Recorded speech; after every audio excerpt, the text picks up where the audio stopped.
Hi friends, అందరికి ఈ video వచ్చేసి హోలీ రోజు అయితే తీసాను. చూసారు కదా, నాకు వదిన వర్ష అవుతారనమాట. వాళ్ళకైతే రంగు పూయడానికి కోసం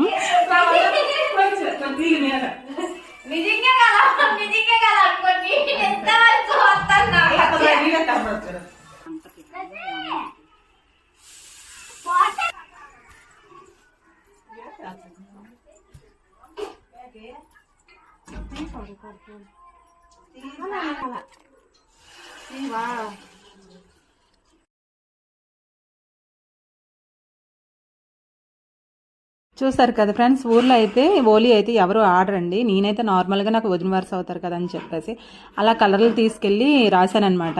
ఇంకా ఈ వదిన అయితే బయటికి రాలేదండి. నేను ఇంకా కలర్ పూసేస్తానేమని చెప్పేసి ఎంత పిలిచినా సరే ఇంకా రాలేదు. ఇంకా సాయంత్రం టైంలో మళ్ళీ కలర్ పట్టుకొని అయితే వెళ్ళాను, అయినా సరే వదలలేదు. ఇంకా వెళ్ళి రాసేసానండి. పొద్దున్న అయితే మళ్ళీ ఇంటికి వెళ్ళిపోయి మళ్ళీ సాయంత్రం టైంలో తను స్టిచ్చింగ్ చేస్తుంది. వచ్చి ఇంకా కలర్ అయితే పూసేసాను, ఎందుకంటే అక్కడ బట్టలు కుడుతుంది కదని చెప్పేసి ఎక్కువ కలర్ అయితే వేయలేదు. పక్క ప్లాన్ మీద అయితే వెళ్ళానండి. ఓకేనండి, వీడియో నచ్చితే ఒక లైక్ ఇవ్వండి, సబ్స్క్రైబ్ చేసుకోండి. Bye bye.